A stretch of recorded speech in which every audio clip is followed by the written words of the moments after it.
एक समय ऐसा था जब डायनासोर धरती पर राज किया करते थे। वे उसी धरती पर चले जिस पर हम आप चलते हैं। उन्होंने भी इसी धरती का पानी पिया और इसी धरती पर अपनी लड़ाइयां लड़ी। लेकिन इन जानवरों ने एक ऐसा दिन देखा जिसके बारे में सोच करे हम इंसानों के रोंगटे खड़े हो जाए। धरती के इतिहास में बीते सबसे खौफनाक घंटे। ये कहानी उस दिन की जब धरती के सबसे विशाल डाना ताश के पत्थों की तरह ढह गए। यह है डायनासोर का धरती पर आखिरी दिन। धरती 6 करोड़ 50 लाख साल पहले, एक ऐसा समय जब तापमान आज के मुकाबले ज्यादा हुआ करता था। करीब 160 किलो भारी और 12 मीटर लंबे पंखों के साथ ट्रेनोडॉन धरती की हवा में उड़ने वाले अब तक के सबसे विशाल क्रिएचर हैं। और ये सीधा ऐसे अंडों की तरफ बढ़ रहा है जिसमें से एक ऐसा क्रिएचर निकलने वाला है जो 18 साल बाद धरती के सबसे खतरनाक शिकारी बनने वाला है। यह अंडा है टिरेनासोरस टेरोक्स का। टेरानोडॉन इतनी आसानी से अंडों को नहीं खा पाएगा क्योंकि मादा आती रहेगी, अपने बच्चों को किसी भी खतरे से बचाने में सक्षम है।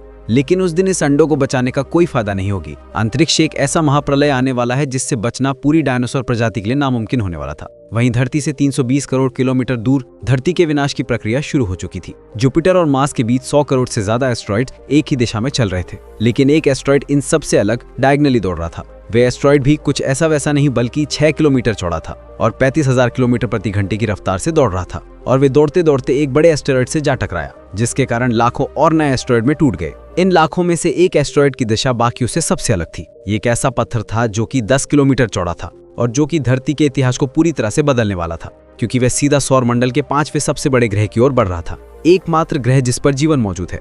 जी हाँ दोस्तों, वे एस्टेरॉइड सीधा पृथ्वी की ओर बढ़ रहा था। वहीं धरती पर 2 अतिरेक से मिलकर एक तारा एस्टेरोट्रैफिक्स को अपना शिकार बना लिया था। ये मास्क दोनों टिरेक्स को हफ्तों तक खाना पहुंचा सकता था, लेकिन शायद इन टिरेक्स के पास इतना समय नहीं था क्योंकि इन्हें अंदाजा नहीं था कि मौत अंतरिक्ष से सीधा इनकी ओर बढ़ रही थी। वहीं 4 लाख किलोमीटर ऊपर धरती को बचाने की आखिरी उम्मीद मौजूद थी। चांद ने धरती को कई ऐसे प्रलय से बचाया है जिसका प्रमाण हम साफ साफ रूप से चंद्रमा के सतह पर देख सकते हैं। धरती की ओर बढ़ने वाले ज्यादातर एस्टेरॉइड चांद से टकरा जाते हैं और ये विशाल गड्ढे छोड़ जाते हैं। लेकिन उस दिन किस्मत को कुछ और ही मंजूर था, क्योंकि वो एस्टेरॉइड चांद से टकराने से भी बच गया था। अब इस पत्थर को रोकने की आखिरी उम्मीद भी खत्म हो चुकी थी और अगले 6 घंटे बाद वे पत्थर धरती से सीधा टकराने वाला था। आयरन ये देखिए, वैज्ञानिक मानते हैं कि इन एस्टेरॉइड के धरती से टकराने की वजह से ही धरती पर जीवन की शुरुआत हुई। लेकिन जो लाइफ दे सकता है वे ले भी सकता है। वहीं धरती पर एक अलेमोसोरस और एलेमोसोरस इसका पूरा झुंड खाने की तलाश में निकला है। ये 20 मीटर बड़े और 12 मीटर लंबे दानव 30,000 किलोग्राम भारी थे और वे धरती पर चल चुके अब तक के सबसे विशाल लिविंग क्रिएचर हैं।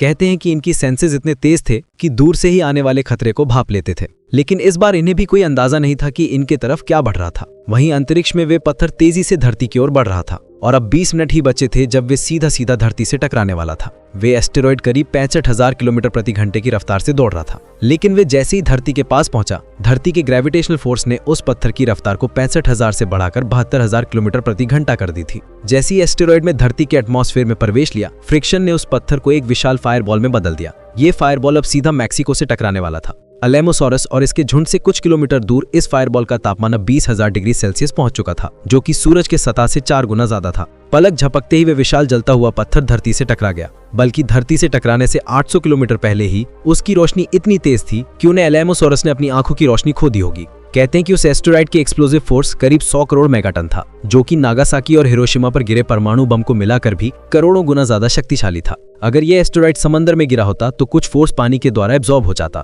लेकिन यह सीधा सीधा धरती से जा टकराया।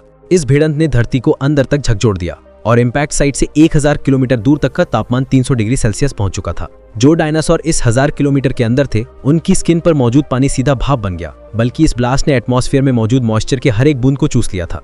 दूसरी भाषा में कहे तो डायनासोर चंद सेकंड्स में जिंदा उबल गए थे। लेकिन तबाही अभी खत्म नहीं हुई थी, क्योंकि वे पत्थर धरती से टकराने के बाद हजारों छोटे पत्थरों में टूट गया था और अब ये पत्थर बारिश की बूंदों की तरह मौत के गोलों के रूप में आसमान से बरस रहे थे, जिसने बचे कुचे लेमोसोरस को भी नहीं छोड़ा।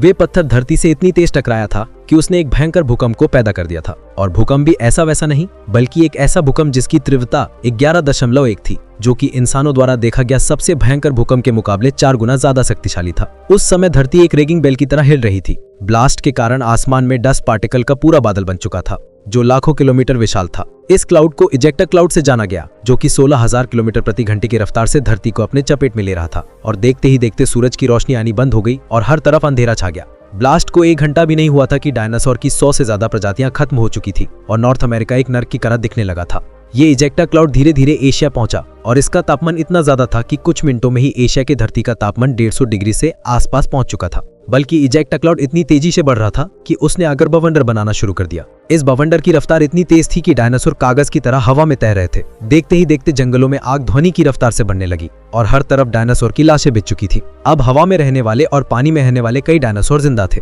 लेकिन इन्हें ये नहीं पता था कि अभी तो तबाही की सिर्फ शुरुआत थी। इम्पैक्ट के कारण धरती की वेजिटेशन पूरी तरह से तबाह हो चुकी थी और खाने के लिए लगभग कुछ भी नहीं बचा था। मांसाहारी डायनासोर के लिए तो हर तरफ लाशें थीं खाने को, लेकिन शाकाहारी डायनासोर खाने की तलाश में इधर उधर तड़प रहे थे। भटकते भटकते वे समुद्र के किनारे पहुंचे, जहां सब कुछ देखने में शांत था। लेकिन यह तो तूफान से पहले की शांति थी, क्योंकि ब्लास्ट ने समंदर की जमीन को अंदर से पूरी तरह से हिला दिया था, जिसके कारण एक समय पर समंदर ने अपना सबसे भयंकर रूप ले लिया और कुछ ही सेकंड्स में 100 मीटर ऊंची लहरें मेगा सुनामी के रूप में उत्पन्न हो गईं। और जो डायनासोर खाने की उम्मीद से पहुंचे थे, उन्हें अपनी मौत का सामना करना पड़ा। कहते हैं कि इसके बाद ऐसी कई सैकड़ों सुनामी आई और हर बार पहले से ज्यादा भयंकर, जिसने पानी में रहने वाले कई डायनासोर को खत्म कर दिया। इतना ही नहीं, ब्लास्ट से उत्पन्न सिस्मिक वेव ने भयंकर वोल्केनो को भी जगा दिया, जिसने डस्ट पार्टिकल के साथ मिलकर हवा को जहरीला बना दिया। हैरानी वाली बात यह थी कि इतना सब होने के बाद भी कई डायनासोर जिंदा थे, लेकिन उनकी प्रजातियां लगभग खत्म हो चुकी थी। जो प्रजाति धरती पर 16 करोड़ साल तक राज किया, वे देखते ही देखते कुछ करोड़ दर्जन ही बचे थे। वे भी कुछ समय में खत्म हो गए और डायनासोर हमेशा के लिए धरती की जमीन में समा गए। उस दिन ने हमें यह सिखाया कि धरती पर असली राज प्रकृति का है। धन्यवाद दोस्तों। अगर वीडियो पसंद आई हो तो लाइक करें, शेयर करें और हमारे चैनल को सब्सक्राइब करें।